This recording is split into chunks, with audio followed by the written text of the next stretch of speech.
سلامونه ملګرو جنید خان ما دا تصویر وګورئ جی په دې تصویر باندې خبره کوم خو دا تصویر په دې ویډیو کې ما ولې لګولې دا سره ایکسپلین کوم خو هغه نه مخکې د پاکستان کرکټ ټیم کې چې کم کرنٹ پلیران دي کنه نو هغه وایي چې زمونږ الټرنیټ کلاډیان پاکستان کرکټ بورډ سره نشته کچري ټول ټیم چینج کیږي نو دای براولي سوک د پاکستان بینچ سټرنث چې کم دی هغه دومره مضبوط نه دی لکه ډېر کلاډیان پکې دا سوچ کوي چې پاکستان کرکټ بورډ مونږ نشي ډراپ کولی خو زه د لیم چې د پاکستان چې کم کرنٹ ټیم دی دا ټول تل لري کا د دې نه زبردست ټیم جوړیږي چې د پاکستان او یو مطلب زیات ټایم چې د کلاډیان لوي تاسو به زیات ټایم د لپاره پاکستان کرکټ ټیم کې او تاسو له مونږه فیوچر چې کم را روان وخت هغه رستاسو دی د له تمو کمال ټایم ورکي د کلاډیان لوګو د نه زبردست ټیم جوړیږي د کې خخه کلاډیان موجود دي خخه بازاران په دې کې موجود دي خو د پاکستان کرکټ ټیم کې داسې کلاډیان دي چې وای نه دا ټیم په مونږ روان دي کچره مونږ ډراپ کړي نو دا غرنګ ټیم بل نه جوړیږي دا دغه غلط فهمي ده د ټیم له تاسو کوی دی کې محمد حارث وکټ کیپر بیټسمن دی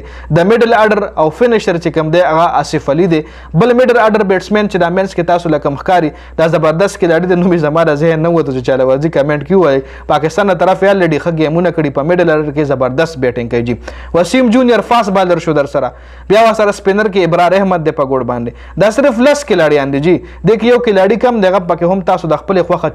چوز کول شي لکه بل وسره تاسو ګوره حیدر علي زبردست اوپننګ په هم کول شي ونډاونه هم راوښ کې شي زمان خان رستا بالر شو بل فاست بالر ورسره عبدالله شفیق ته رستا اوپنر بیټسمن شو بیا ورسره چې کوم سلمان علي آغا دی دا هم زبردست کلاډي دی او ورسره عامر جمال دستا آل راونډر شو نو دینه زبردست ټیم جوړیږي وروره کچره په ټیم کې دا کم کلاډیان دی ودی دا غلط فهمي چې په موږ دا ټیم په موږ روان دی او کدي ټیم نه موږ ډراپ شو نو پاکستان بل داسې ټیم نشي جوړولې نو دا غلط فهمي ده پاکستان سره بینچ سټرنث ډیر زیات مضبوط دی لکه څنګه چې انډیا یو دوه درې ټیمان جوړ کړي دي انډیا اے انډیا بی انډیا سی درې ټیمان ای زبردست جوړ کړي او خو کلاډیان دي ورسره په هر لوب ډله کې پاکستان سره خو دوه ټیمان دی او پاکستان شاهین دی او یو د پاکستان د فرست ټیم چې کوم دی دغه دی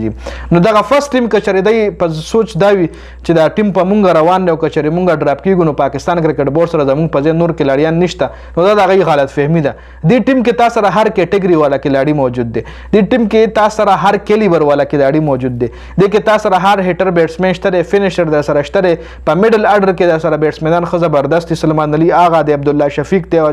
عبدالله شفیق باندې توپننګ هم کول شي حارث هم ته اوپنر کول شي او میډل اډر کې هم راوستي شي حارث نه علاوه نور پکې هم خدای میډل اډر زبردست بیټسمنان دي دوه پکې تاسو سره فاست بازاران هم دي حیدر علي در سره هم دي اسف در سره هم دي د نه علاوه یو بل کې داړي هم تاسو سره شته شي کې ته د کنډیشن مطابق کې داړي شته شي کچري کنډیشن دستا سخت وي ته ځان سره فاست بازار یو نسیم شاه چې پکې د کې ورواچ نو ټیم ته جوړیږي صرف یو نسیم شاه چې پکې د زور ټیم ورواچ نو ټیم دی جوړیږي او که فخر زمان دی ورواچ نو هم د ټیم نور هم سترانګ کیږي نو تاسو دې حواله سره سوای کمنټ کرا سره خپل رائے ضرور شریک کړئ د ویډیو کتلو زیاته مننه جی والسلام